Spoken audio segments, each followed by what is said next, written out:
नमस्कार, यो हो न्यूज 24 टेलिभिजन प्राइम टाइम न्यूजमा स्वागत छ। पछिल्लो 24 घण्टामा 68 जिल्लामा कोभिड-19 का संक्रमित पहिचान भएका छन्। देशभरका प्रयोगशालामा भएको 19,320 नमुना परीक्षणका क्रममा 1,823 महिला र 3,185 पुरुष गरी 5,008 जनामा संक्रमण पुष्टि भएको छ।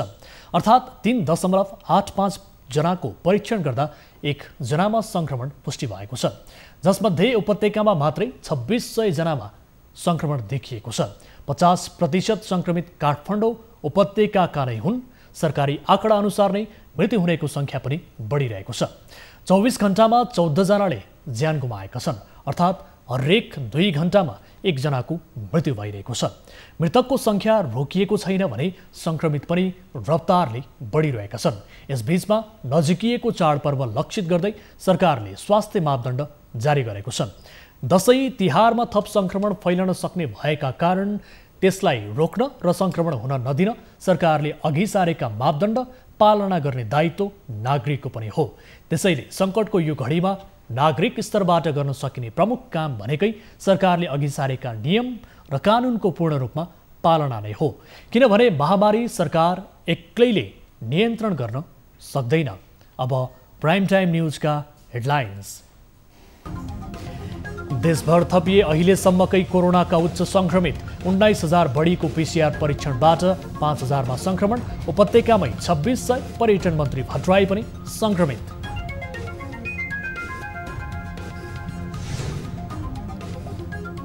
कोरोनाका कारण सरकारले जारी गर्यो चाडपर्व मनाउन नयाँ मापदण्ड। पालना नगर्ने व्यक्तिलाई संक्रामक रोग ऐन 2020 अन्तर्गत कारबाही गरिने।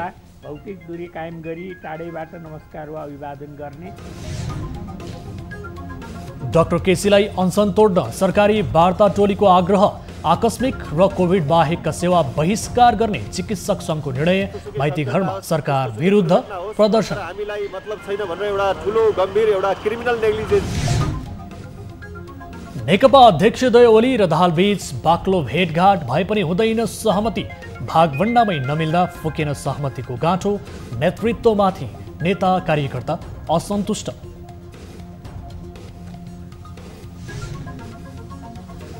र सिराहाको सामुदायिक विद्यालयले लियो संविधान विपरीत विद्यार्थीसँग शुल्क। उठाएको रकमको कुनै हिसाब किताब नदेखाएको अभिभावकको गुनासो। रसिद काटेछ, पैसा के को त्यो मात्र लेखेछ अन्य भनेको।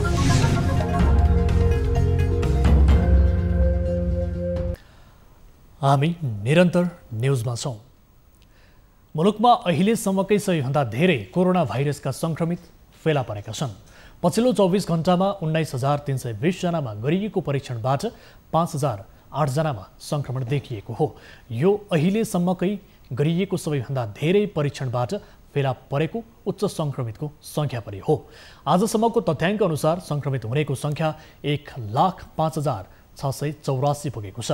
मन्त्रालयका अनुसार नेपालमा अहिले 30,818 जना सक्रिय संक्रमित छन्। यस्तै संक्रमणबाट 24 घण्टामा 14 जनाको मृत्यु भएसँगै मृतकको संख्या 614 पुगेको छ। मन्त्रालयको विवरण अनुसार प्रदेश 1 को सुनसरीमा 45 वर्षीय पुरुष, मोरङमा 72 वर्षीय पुरुषको मृत्यु भएको छ। यस्तै प्रदेश 2 को सर्लाहीमा 71 वर्षीय पुरुषको मृत्यु भएको छ। बागमती प्रदेशको काठमाडौँमा 68 वर्षीय महिला, 48 र 90 वर्षीय पुरुषको पनि मृत्यु भएको छ।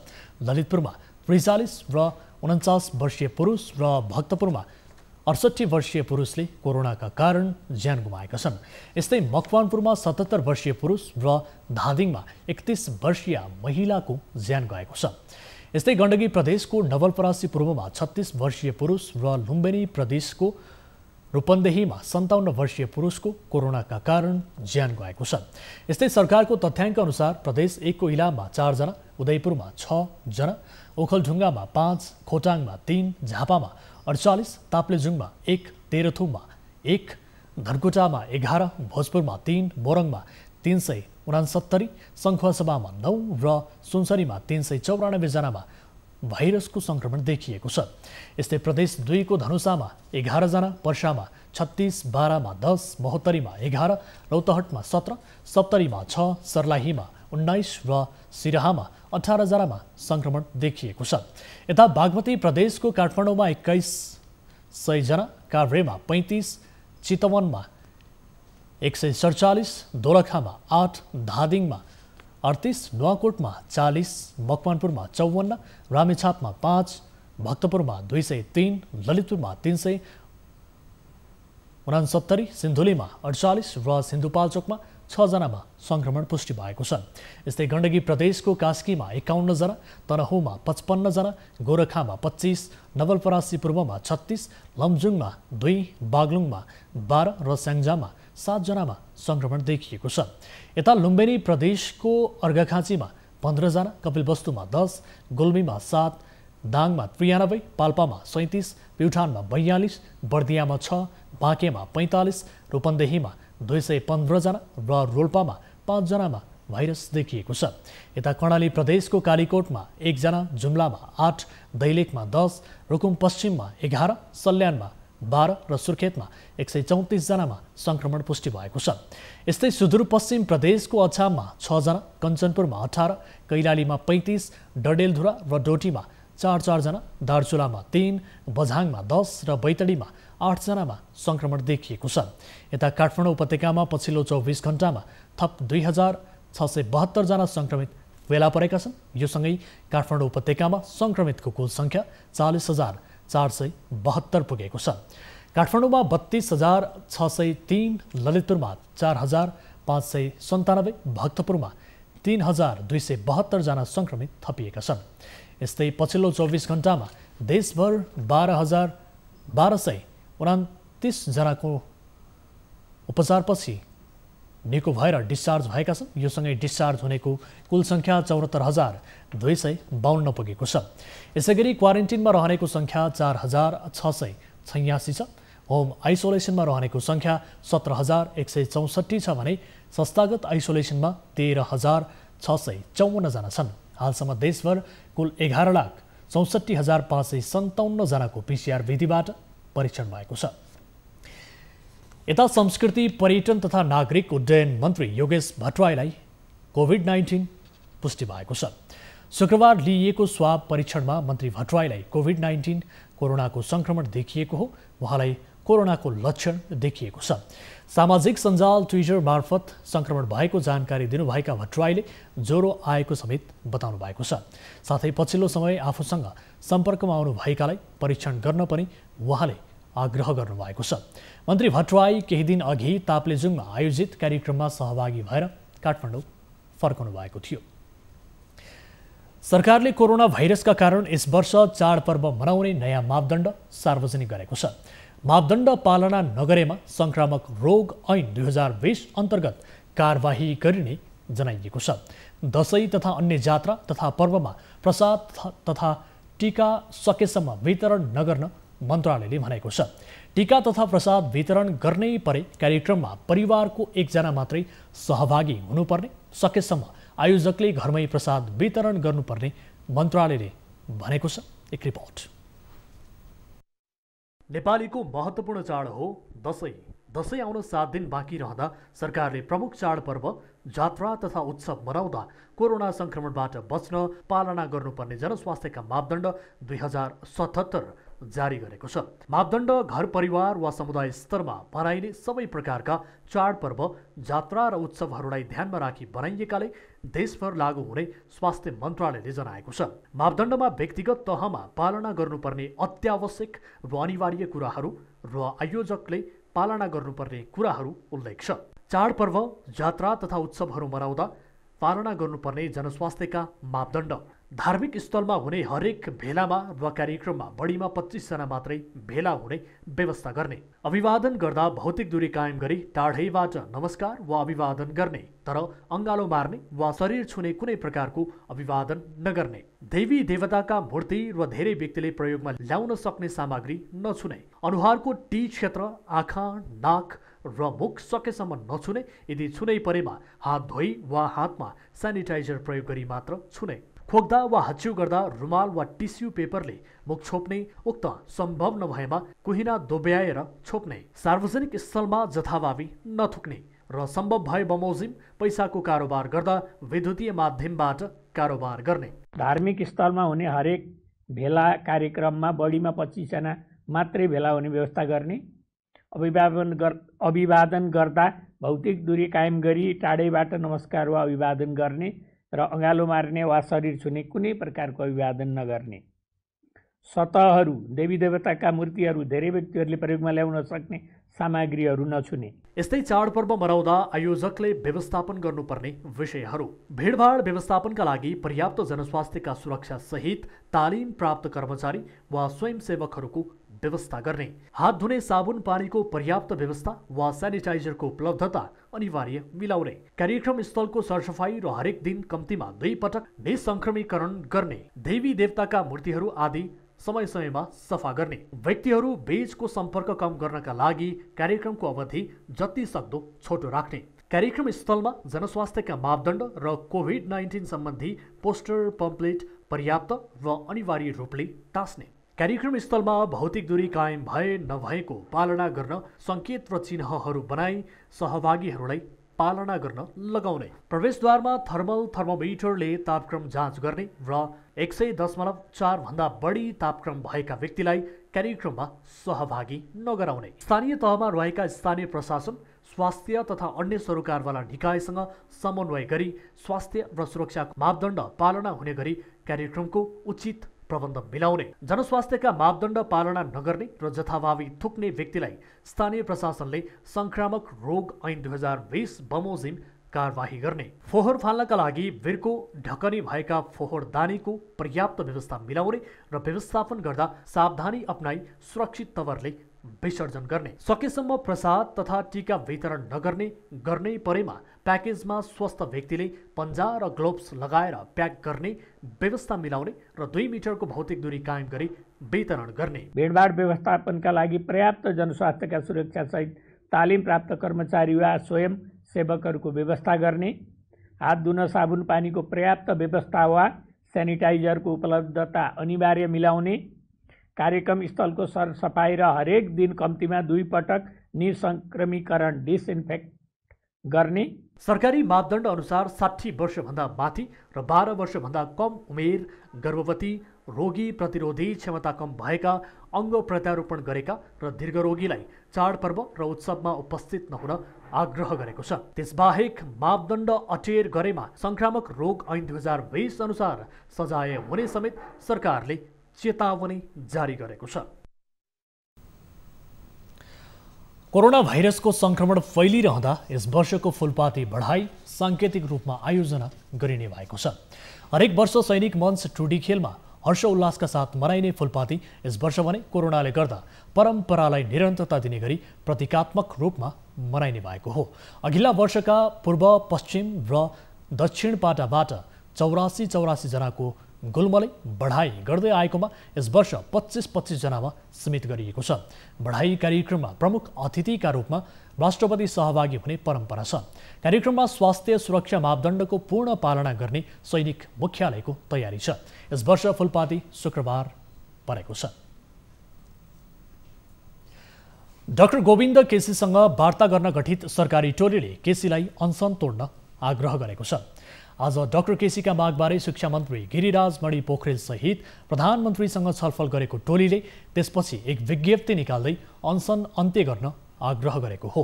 नेपाल सरकार गुणस्तरीय चिकित्सा शिक्षा विस्तार तथा सर्वसुलभ स्वास्थ्य सेवा प्रवाहमा प्रतिबद्ध रहेको बेहोरा विज्ञप्तिमा उल्लेख गरिएको छ। कोभिड-19 को विश्वव्यापी महामारीले मुलुक आक्रान्त रहेको हालको अवस्थामा यस्तो विषम परिस्थितिलाई मनन एवं आत्मसात गर्दै आफ्नो अनसन अन्त्य गर्न पनि भनिएको छ। सरकारी वार्ता टोली र डाक्टर केसी पक्षबीच शुक्रबार राति 9 बजेदेखि करिब 1.5 घण्टा वार्ता भएको थियो। केसी पक्षले बिहिबार भएका सहमतिबाट पनि सरकार पछि हटेको आरोप लगाउँदै आन्दोलनमा उत्रिएको छ। यता डाक्टर गोविन्द केसीको जीवन रक्षाको माग गर्दै प्रदर्शन भएको छ।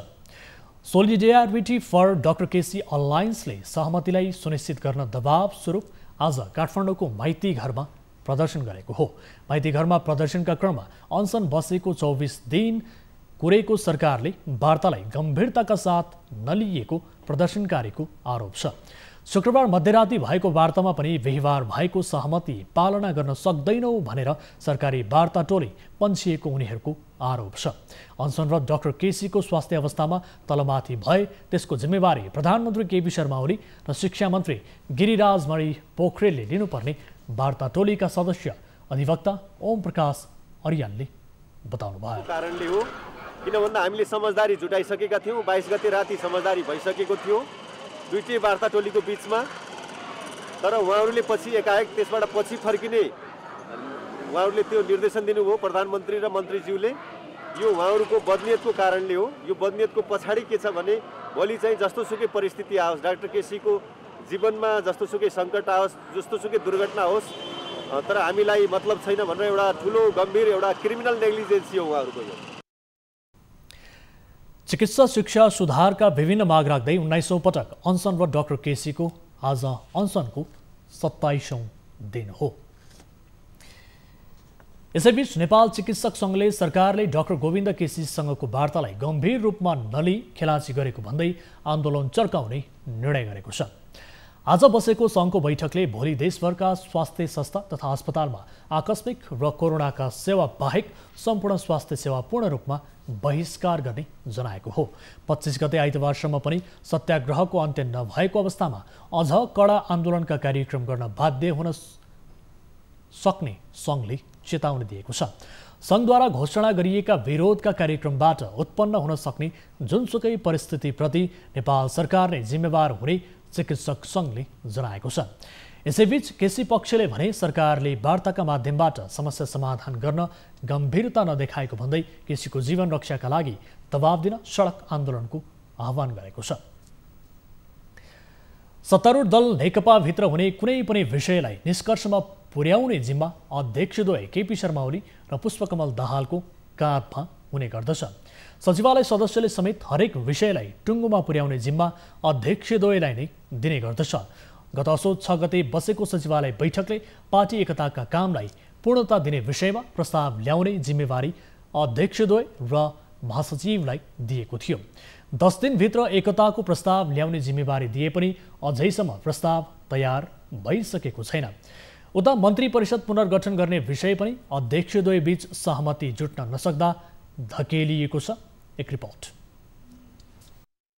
केही दिनदेखि निरन्तर प्रधानमन्त्री एवं पार्टी अध्यक्ष समेत रहेका केपी शर्मा ओली र पुष्पकमल दाहाल बीच लगातार छलफल र भेटघाट चलिरहेको छ। मुलुकमा कोरोना भाइरसको संक्रमण फैलिरहँदा त्यसलाई रोक्ने योजना भन्दा पनि पार्टीभित्रका बाँकी काम टुङ्ग्याउन अध्यक्षद्वय छलफलमा जुटेका छन्। यो छलफललाई लिएर आम नागरिकको खासै चासो नभए पनि पार्टीभित्र बाँकी रहेको एकताको प्रक्रिया टुङ्ग्याउनु पर्ने मुख्य जिम्मेवारी यी दुवैको काँधमा छ। गत असोज 4 मा बसेको सचिवालय बैठकले मन्त्री परिषद पुनर्गठनका विकल्पका विषयमा छलफल गरेको थियो। पुनर्गठनका विषयमा सहमति नभएकाले अहिले रिक्त मन्त्रालयहरूमा मात्र मन्त्री नियुक्ति गर्ने गृह कार्य भइरहेको छ। तर उनीहरू बीच कुन मापदण्डका आधारमा मन्त्री परिषद पुनर्गठन गर्ने भन्नेमा पटक पटक छलफल भए पनि कुरा नमिल्दा तत्काललाई यो विषय केही पर धकेलिएको छ। ओली र दाहाल बीच अर्थ, सूचना तथा सञ्चार र शहरी विकास मन्त्रालयमा 1-2 दिनभित्रै मन्त्री नियुक्ति गर्ने सैद्धान्तिक सहमति जुटे पनि कुन मन्त्रालय कसले लिने भन्नेमा भने मतभेद कायमै छ। ओली अर्थ र सञ्चार मन्त्रालयमा पूर्व एमाले पक्षबाट मन्त्री बनाउन चाहन्छन् भने अध्यक्ष दाहाल अर्थ र सञ्चार मध्ये एक मन्त्रालय पूर्व माओवादीलाई दिनुपर्ने पक्षमा छन्। उता असोज 6 गते बसेको सचिवालय बैठकले पार्टी एकताका कामलाई पूर्णता दिने विषयमा प्रस्ताव ल्याउने जिम्मेवारी अध्यक्षद्वय र महासचिवलाई दिएको थियो। 10 दिनभित्र एकताको प्रस्ताव ल्याउने जिम्मेवारी दिए पनि अझैसम्म प्रस्ताव तयार भएको छैन। त्यस यता अध्यक्षद्वय बीच निरन्तर छलफल भइरहेको छ, तर भेटवार्ता निष्कर्षविहीन टुङ्गिने गरेको छ। शनिबार पनि पार्टी एकताकै विषयमा छलफल भए पनि अझैसम्म सहमतिको गाँठो फुक्न सकेको छैन। अध्यक्षद्वय बीच सहमति नजुड्दा पार्टीभित्रको बाँकी काम अघि बढ्न सकेको छैन भने ओली र नेकपा आम नागरिकसँग जोडिएका मुद्दामा पनि छलफल गर्न सकेका छैनन्। कोरोना भाइरसले मुलुक गाजिरहँदा थप रणनीति पनि सरकारको अघि बढ्न सकेको छैन भने सत्तारूढ दलले पनि सरकारलाई घचघचाउन सकेको छैन। लामो समयदेखि छलफल गर्दा पनि कुनै निष्कर्ष ननिस्कनुले नेतृत्वमाथि नै प्रश्न उब्जिएको छ। पार्टी नेतृत्व चुक्दा कार्यकर्तामा नैराश्यता आउने नेताहरूको तर्क छ।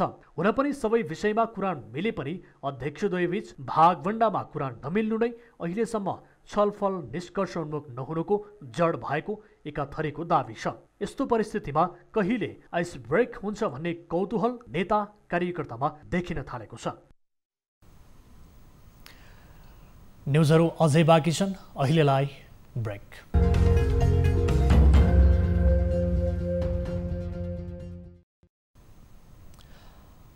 हामी निरन्तर न्युजमा छौँ। गाउँ गाउँमा सिंहदरबार यो नारा धेरै भयो सुनेको। देश विकासका लागि तल्लो तहसम्म सिंहदरबारको अधिकार वितरण हुने अपेक्षासहित यो नारा तय भएको थियो। तर विकासभन्दा भ्रष्टाचार र अनियमितताको विकृत मानसिकता तल्लो तहसम्म पुगेको छ। दाङको घोराही होलेरी सहित राजमार्गमा विकासको नाममा चरम लापरवाही भएको छ। एक रिपोर्ट।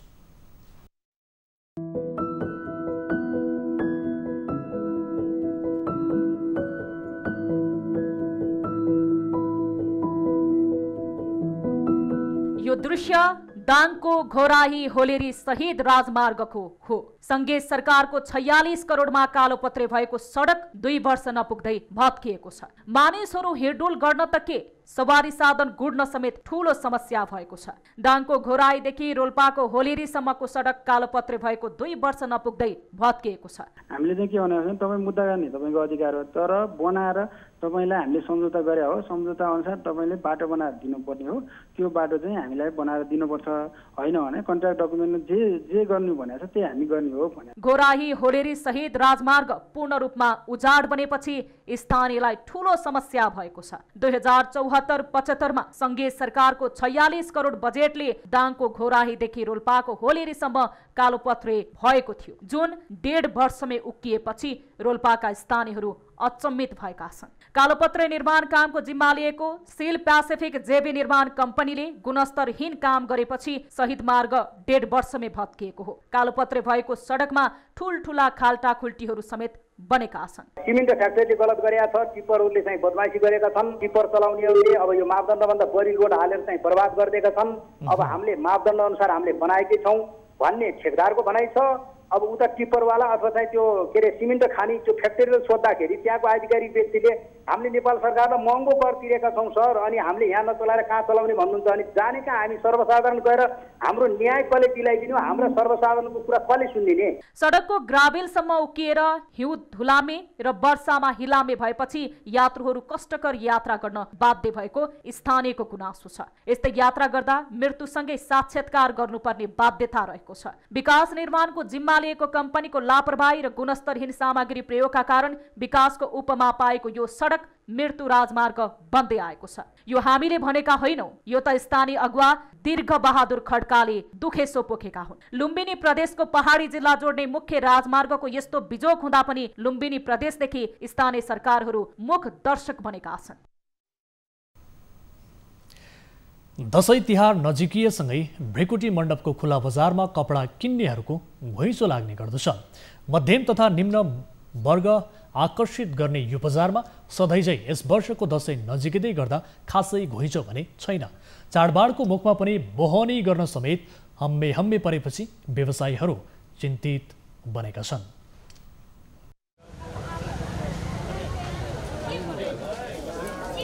दशैं तिहार जस्ता चाडपर्वको बेला लुगा कपडा लगायतका कुराहरू किन्ने नेपालीहरूको परम्परा नै रहेको छ।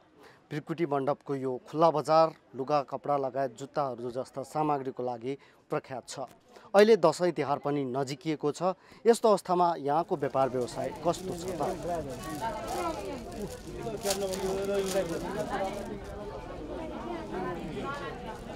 हामीले यो अवस्थामा अब दिनमा 4000 5000 सङ्क्रमित बढिरहेको अवस्थामा पनि हामीले पसल खोलेर बस्न बाध्य छौँ। यो किन त भन्दा हाम्रो दैनिकी रोजीरोटी चलाउनकै लागि हो र यसको असर हर क्षेत्रमा परेको छ। त्यसमध्ये असरमा हामी पनि परेका छौँ।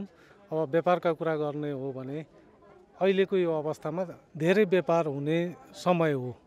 अहिले हामी 5,000, 7,000, 3,000, कहिले 2,000 मात्रै पनि अथवा कहिले कहिले त बोनी पनि नगरिकन हामी उठाएर जाने गर्छौँ।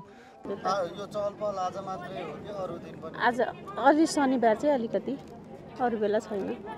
चहलपहल मात्रै हो कि व्यापार पनि आज अलि राम्रो छ? व्यापार चाहिँ अब मैले बोनी मात्रै गरेको छ, के भन्नु होइन। व्यापार आफूले गरेको भए पो भन्नु छैन। अब अहिले विगतको वर्षहरूभन्दा अहिले धेरै कम छ।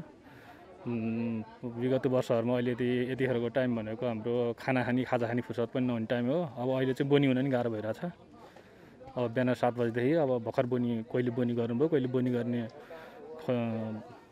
प्रतीक्षामा ग्राहक कुरेर बसिरहेछौँ। त्यही हो सर। अनि यो वर्ष नयाँ सामानको स्टक चाहिँ ल्याउन सक्नु भएको छ कि छैन तपाईँ? नयाँ भन्नाले नयाँ भन्दा नि अब यस्तो नेपाली आइटमहरूको सामानहरू पाइरहेको छ। चाहिने सामानहरू अब अलिअलि फेला परेको ठाउँमा लिएर आएको छ। अब खासै पहिला जस्तो छैन। सामान ठिकै पाइरहेछ होइन, तर अघिल्लो वर्षको तुलनामा यो वर्ष मान्छे धेरै कमै छ, नथिङ बराबर छ त्यस्तो।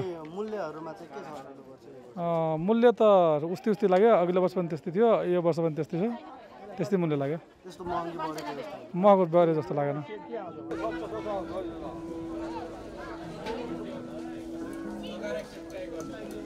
अहिले मानिसहरूमा दसैँ र तिहारको उत्साहभन्दा पनि कोरोनाको त्रास बढी छ, जसको प्रत्यक्ष असर भृकुटी मण्डपको यो खुल्ला बजारमा पनि देखिएको छ। वास्तवमै अहिले सतर्क हुनुपर्ने अवस्था पनि रहेको छ।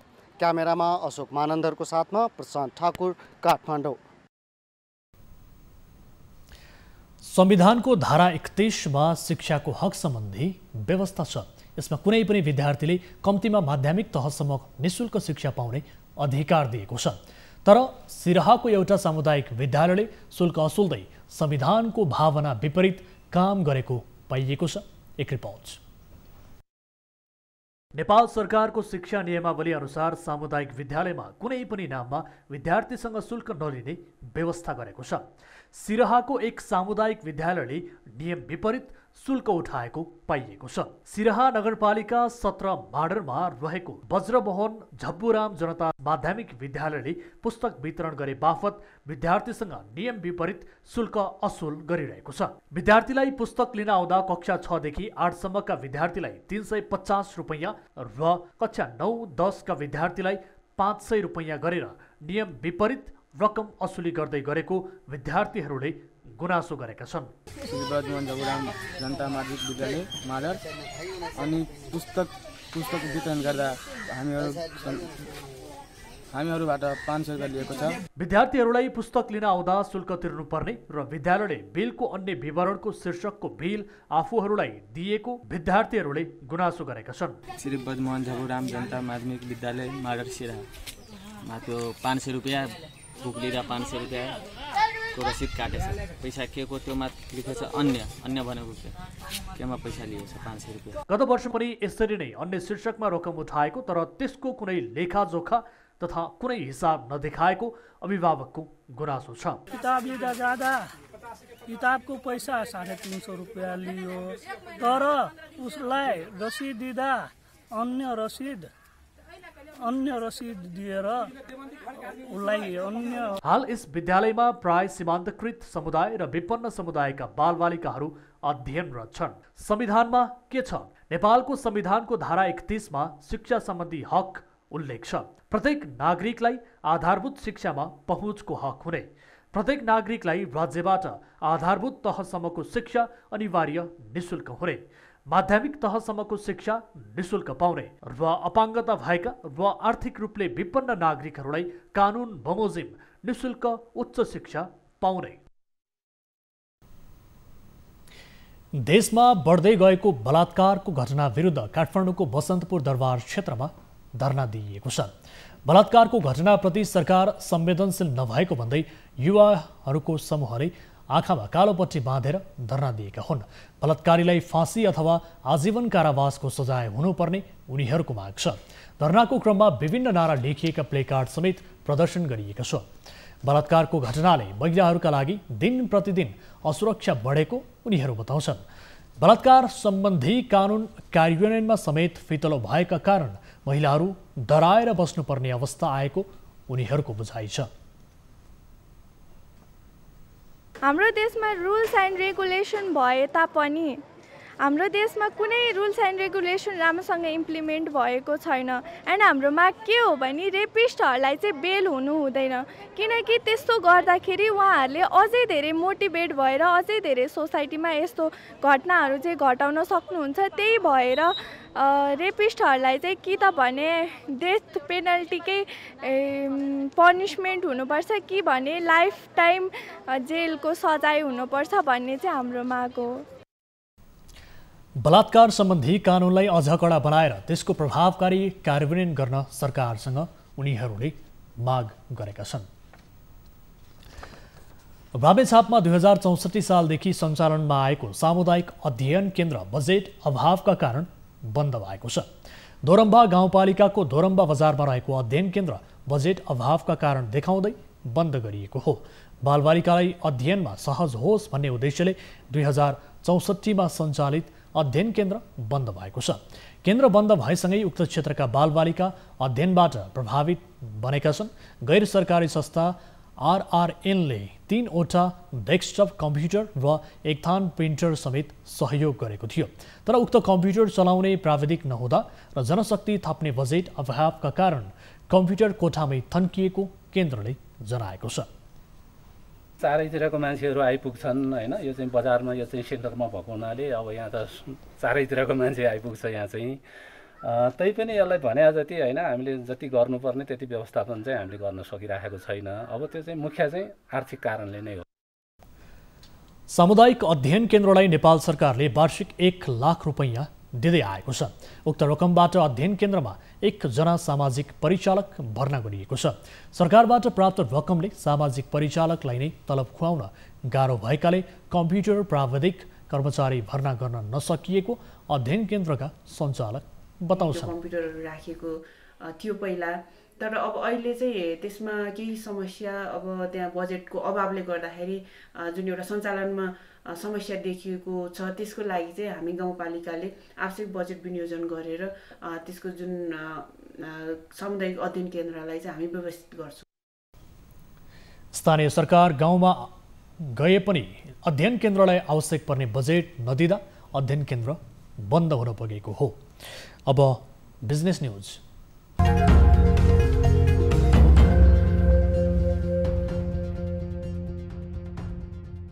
यस साता नेपाल स्टक एक्सचेन्ज नेप्सेमा जलविद्युत कम्पनीहरूमा लगानीकर्ताको आकर्षण देखिए पनि बजार समग्रमा बढ्न सकेन। यो साता केही जलविद्युत कम्पनीको सेयर बजार बढे पनि बैंकिङ, बीमा र उत्पादनमूलक समूहको सेयर भने बढ्न सकेन। साना लगानीकर्ताहरू अझै पनि हल्लाको पछाडि लाग्ने प्रवृत्ति रहेको देखिन्छ।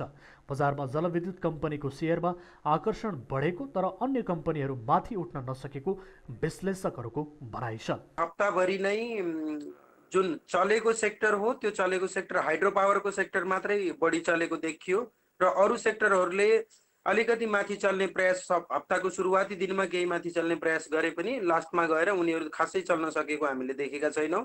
साताभर नेप्से सूचक 3 दिन बजार बढेको छ भने 2 दिन घटेको छ। साताको पहिलो दिन आइतबार 14.71 अङ्कले नेप्से बढेर 1585.76 को बिन्दुमा पुगेको थियो। सोमबार 3.63 अङ्कले सूचक घटेको थियो। मङ्गलबार र बुधबार नेप्से सूचक क्रमशः 4.17 अङ्कले र 14.68 अङ्कले बजार बढेको थियो। साताको अन्तिम दिन बिहिबार भने बजार 11.34 अङ्कले घटेर 1589.64 को बिन्दुमा पुगेको छ। यो साताभर नै परिसूचकमा खासै उत्साह देखिएन। लगानीकर्ताहरू बजारप्रति अन्योलमा रहेको देखियो। बजारमा अल्पकालीन लगानीकर्ता सक्रिय हुँदा बजार पुँजीकरण भने 25 अर्बले बढेको देखिन्छ। साना लगानीकर्ता बढी अन्योलमा रहेको विश्लेषकहरूको भनाइ छ। ओभरअल्ली बजारलाई हेर्दाखेरि बजारको ट्रेन्ड अझै पनि अप भएको देखिन्छ, माथि नै भएको देखिन्छ भने केही समयको लागि सर्ट टर्मको लागि हामीले हेर्ने हो भने अलिकति तलपट्टि बजार आउन खोजेको, केही कन्सोलिडेसन र केही करेक्सनहरू आउन खोजेको देखिन्छ।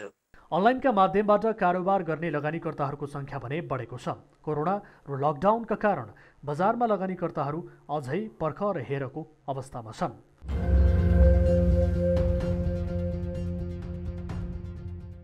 फेसबुकसँगको सहकारीमा वर्ल्ड लिङ्कले नेपालका विभिन्न भागमा वाइफाई सेवा सुरु गरेको छ।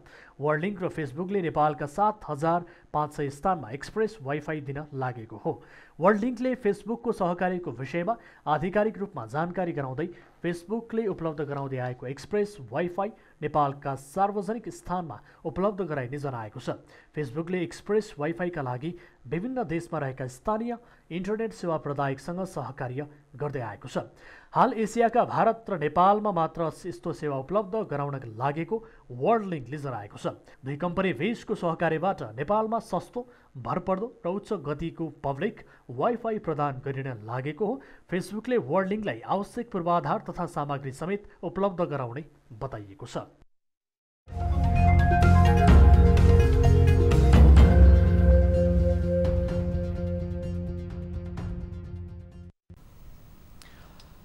न्युजहरू अझै बाँकी छन्, अहिलेलाई ब्रेक।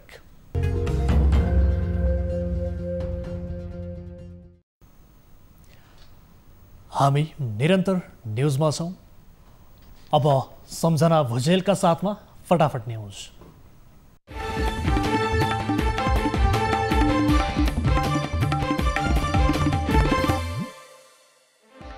कोरोना संक्रमितको कुल संख्या 1,05,000 नाग्यो। शनिबार 5,800 संक्रमित थपिए। काठमाडौँ उपत्यकामा संक्रमणको दर निरन्तर बढ्दै थप 2,672 संक्रमित फेला।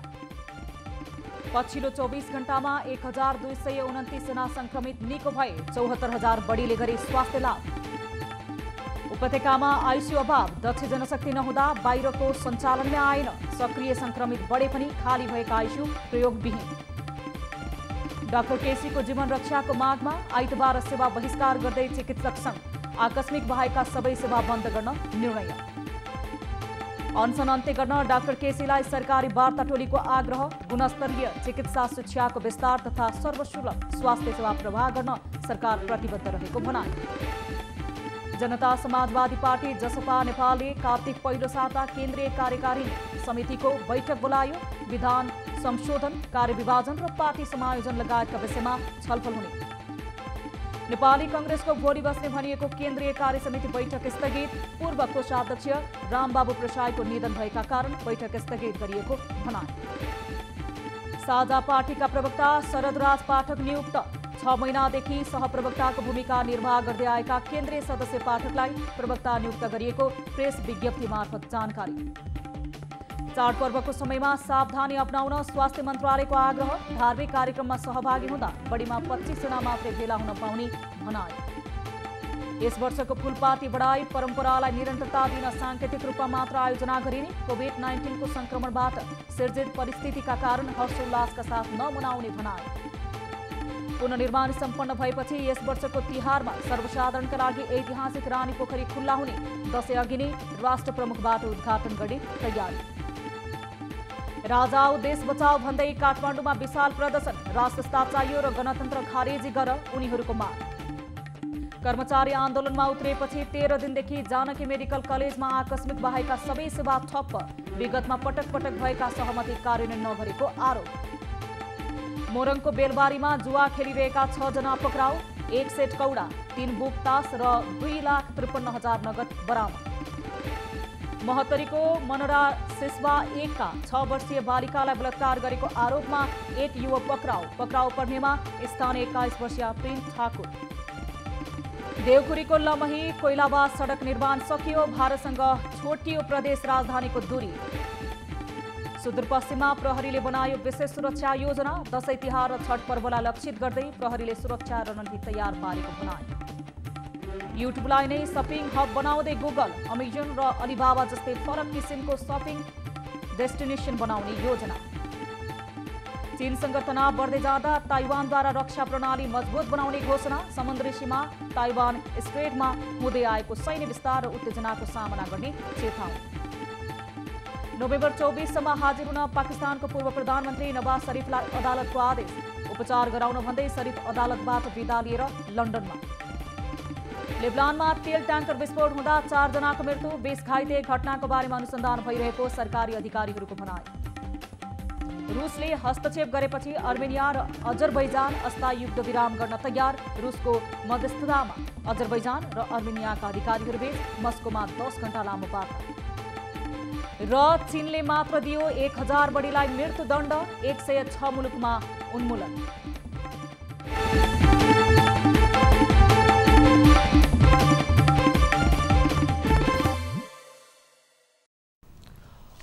अब प्राइम टाइम न्यूज सक्नु अघि हेडलाइन्स पुनः एकपटक। देशभर थपिए अहिलेसम्मकै कोरोनाका उच्च संक्रमित 19,000 बढीको पीसीआरबाट 5,000मा संक्रमण। उपत्यकामै 2600। पर्यटन मन्त्री भट्टराई पनि संक्रमित।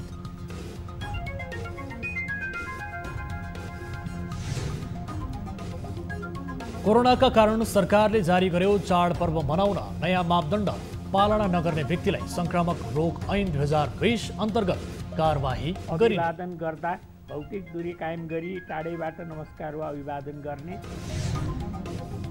डाक्टर केसीलाई अनसन तोड्न सरकारी वार्ता टोलीको आग्रह। आकस्मिक र कोभिड बाहेकका सेवा बहिष्कार गर्ने चिकित्सक सङ्घको निर्णय। माइती घरमा सरकार विरुद्ध प्रदर्शन। तर हामीलाई मतलब छैन भनेर एउटा ठुलो गम्भीर एउटा क्रिमिनल नेग्लिजेन्स। नेकपा अध्यक्षद्वय ओली र दाहालबीच बाक्लो भेटघाट भए पनि हुँदैन सहमति। भागभण्डामै नमिल्दा फुकेन सहमतिको गाँठो। नेतृत्वमाथि नेता कार्यकर्ता असन्तुष्ट।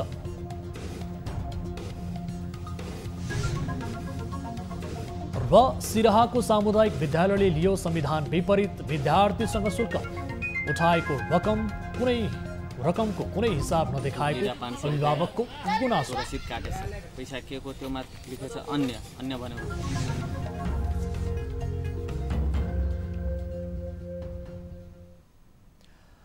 प्राइम टाइम न्यूज अहिलेलाई यति नै। थप न्यूजका लागि हाम्रो वेबसाइट www.news24nepal.com हेर्नुहोला। साथै हामीलाई फेसबुक, ट्विटर र युट्युबमा पनि फलो गर्न सक्नुहुनेछ। यस्तै मोबाइल, भाइबर र इमेलबाट न्यूज24 को हेल्प डेस्कमा कुनै समस्या र गुनासो छ भने टिपाउन सक्नुहुनेछ। हामी निरन्तर न्यूजमा छौँ। नमस्ते।